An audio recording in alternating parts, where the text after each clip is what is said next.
You're listening to the Monday Night Community Show with Daniel on BRFM. This is the Daniel Monday Night Community Show on demand through YouTube. Thank you very much for choosing to listen to us through this method. If you'd like to keep up to date with when I add new interviews, then subscribe to this channel. And now it's time to hear the selection of interviews I did when I was out and about at Sittingbourne High Street at the new number 34 IdeasTest. I must say a very big thank you to them for inviting me along to their opening. I caught up with a selection of organisations and people involved, and this is what they had to say when I spoke to them. Firstly, if you could both introduce yourselves and tell us about your project. Okay, I'm Shana Jackson, and I am, the instigator of Squad 34. And I'm Jonathan Knightley, and I'm a photographer helping out on the project. So could you tell our listeners what the project is all about? Yeah, so Squad 34 has come about because we can see that teenagers and young people really use their phones a lot, and we think that it's important that, I think sometimes we forget just how powerful those machines are.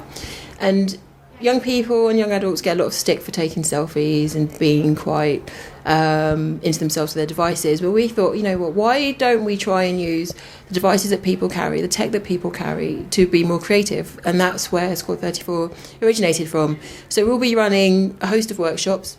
Squad 34 doesn't just exist as workshops. It will be live and ongoing through squad34.co.uk. And the Twitter and the Vine accounts that we have. So it's almost it's not a discrete set of workshops. It's about creating a movement for the young people of Sittingbourne to get them feeling really creative and get them to own something, own a digital space. And you're working out of this space here in Sittingbourne High Street at the moment? That's why we're working out of number 34. So did you exist before you come here to number 34?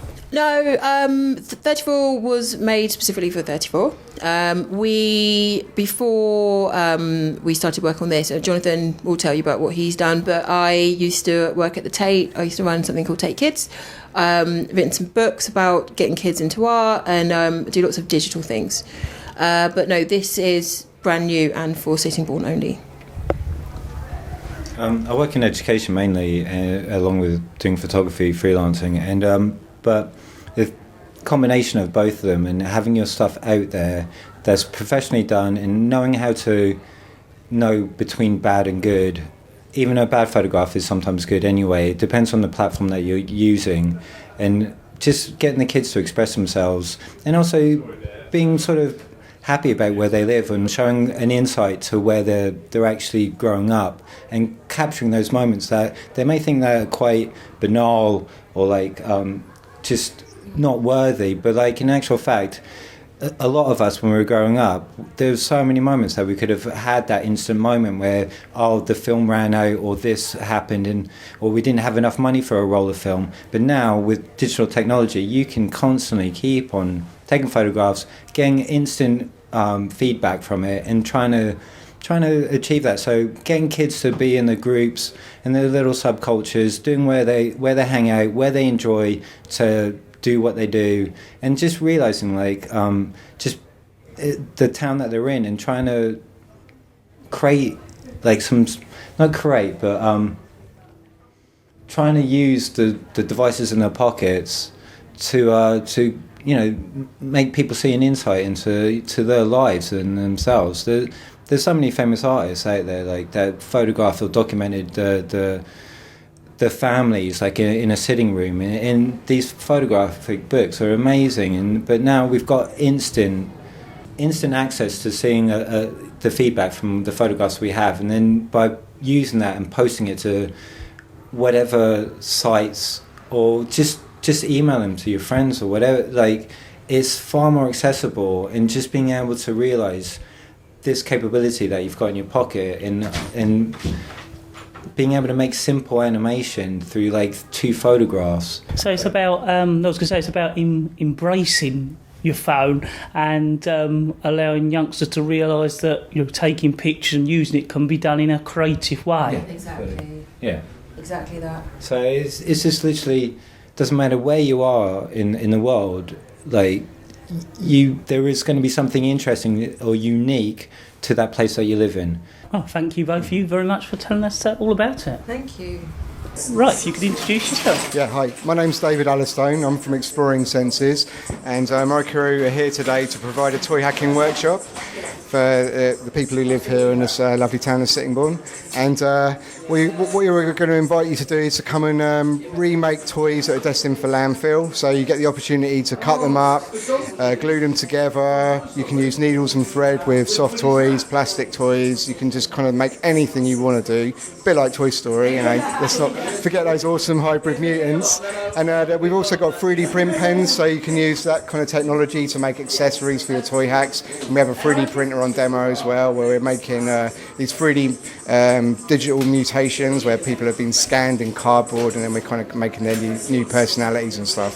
So how did this all come about, the idea of doing this?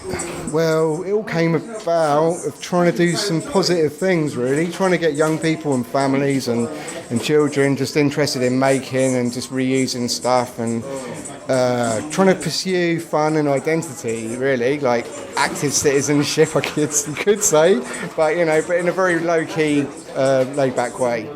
Is there ways people can find out about this online? Yeah, of course. If you go to www.exploringsenses.co.uk, you can find out loads about what we're up to. We travel all around the country, a lot of stuff in Brighton, a lot of stuff in London, and just bung us an email. So mail@exploringsenses.co.uk. Thank you very much. You're welcome. Right, if you introduce yourself first. Hello, my name's Charlotte and I'm here with Exploring Senses, a community interest company. We're just sitting in front of our 3D printer, the MakerBot, and it's 3D printing a small statue, a small sculpture. It looks quite like plastic, so when you touch the sculpture, I don't know if you can hear, but it sounds like plastic. It But almost looks quite silky in a way. It does, doesn't it? And it's very shiny and quite beautiful. But it's in fact made out of cornstarch. So although it looks like a silky plastic, it's completely recyclable, which is good for us and good for the world. So this image, this thing that's being printed at the moment, that's come from a project that we did with young people. So young people spent a day making cardboard costumes. We then took a 3D image scan of them on an iPad. And then that image was sent to the 3D printer, which is what we can see being printed now. Is this one of the printers that because I'm seeing a lot now, you can make a sort of kits, can't you? Or is this a more sort of professionally built one? So we didn't, this printer was bought. This is a smaller version of the massive 3D printers that people like NASA use. So right. you could 3D print a car, a design, this is all quite serious computer technology. This one, though, as you can see, is a tabletop printer. It's accessible for people to buy. It's quite expensive, but you can buy it online or in a particular specialist shop. So, yeah, we didn't build it ourselves, no, I'm afraid. We'd like to, but we haven't. But it's pretty amazing to watch. As you say, it's really good to watch. So it's building up a statue, one layer at a time. So it starts off with a little thread of cornstarch, and then there's another thread, and there's another thread, and gradually those tiny threads build up until you've got a solid statue. And what you're watching is the little printer head moving round to build a statue. Pretty amazing. Yeah, it's something that always draws the eye. Actually, we do lots of work with children and young people, and when we put the printer on, people just come and have a look at it. And there's the children and even the adults are saying, "Oh, what's that? It looks like something from a spaceship. What is it? What is it?"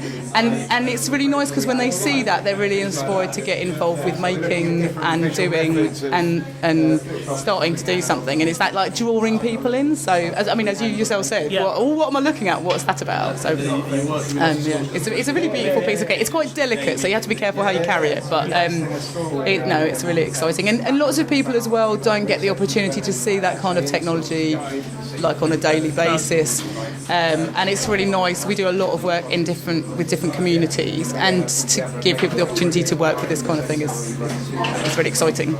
My name is Brian Condon.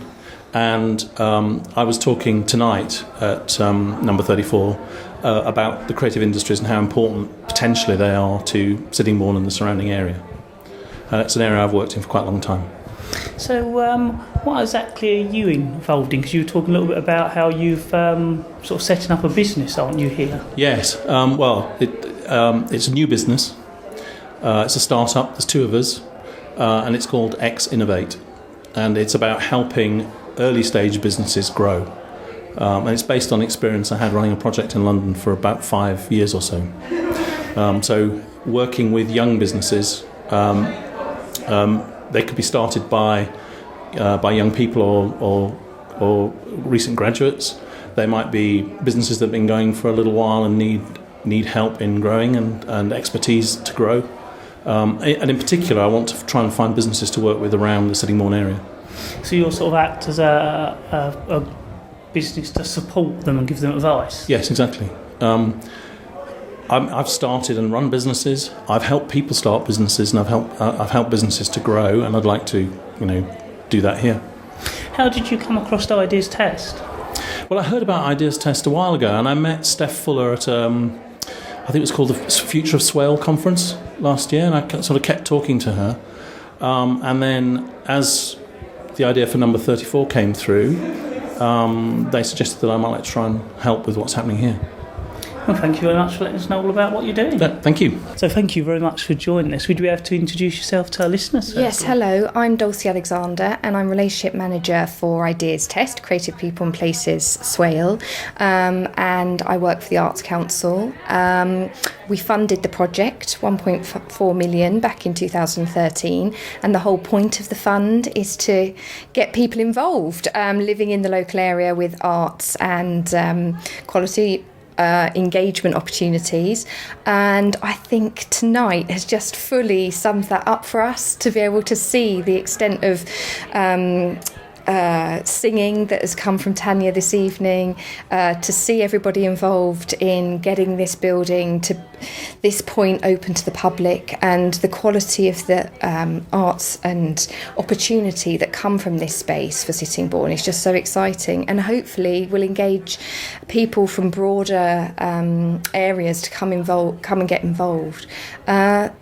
Ultimately, I just think the staff team have really pulled out all the stops tonight to be able to deliver something that's just so exciting for the area, but also for themselves to look at their artistic development and see where it could take them and the various community that are involved in this project. It's really exciting.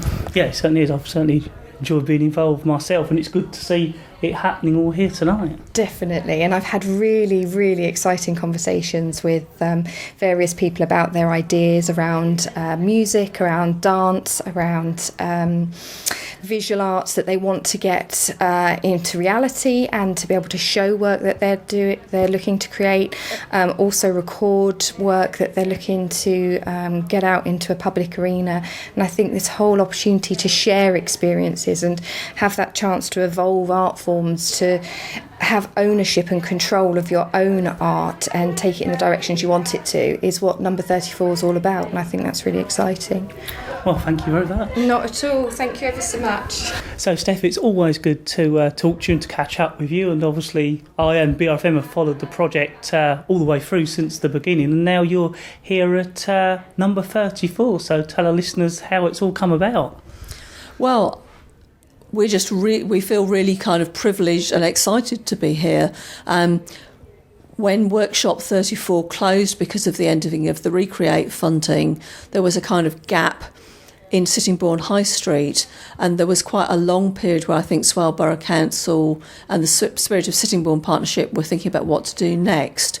And we had a lot of conversations with them over that time about how we might be able to move in and help support local creative businesses and use the space and come in as a creative business ourselves to help them animate the space and help it contribute to the regeneration of Sittingbourne. And finally, we're here. I bet you're pleased, and it's an amazing space. Describe it to our listeners. Okay, so It's a Victorian shop, double-fronted shop. So downstairs there's an exhibition about the spirit of Sittingbourne and the Sittingbourne Regeneration Project, and there's a model that people can come in and have a look at and find out more about what's going on with that programme. And then there's a small performance space downstairs where we can show film or run small-scale performance. And then upstairs we've got a big room that we're going to use for workshops, and then a smaller meeting room, and a really nice kind of kitchen and breakout space, as well as our own offices. So there's space here where if people want to come and rent a desk, they can come and hot desk here and drop in, or they can hire our spaces to use for activities. We're going to be running a programme as well ourselves, so there'll be kind of an arts programme of creative activity, and there'll also be a business support programme, so there'll be skills development workshops and things like that. So it's going to allow IdeasTest to grow and work with people more? That's what we're hoping. I think for us, actually having our own space is going to be really, really great. And we're right on the high street, so anybody that's interested can just walk in through the front door and come and talk to us. So I think that will give us a whole lot of new connections, which will be really great to have. Was there anything else you wanted to get over to our listeners about what you're doing here? Well, I think the programme here, like all the IdeasTest programmes really, will kind of evolve and change depending on demand and what people feel they need and what they want to happen. So there's a whole programme of stuff happening. So you can find out by popping in or looking on our website, which is ideastest.co.uk, or you can follow us on Twitter or Facebook. Have a look at what we're doing, come and join in. There's a programme for young people, there's just loads of things happening. So we're really keen that people just come and have a nosy and see what's happening and get stuck in. Steph, as always, thank you very much for talking to us, and thank you for inviting me along to this opening of 34. We're absolutely delighted to have you here. I mean, it's great for people who've been involved in this project like you right from the very beginning to be with us all the way on the journey. So that's just fantastic. Thank you for coming.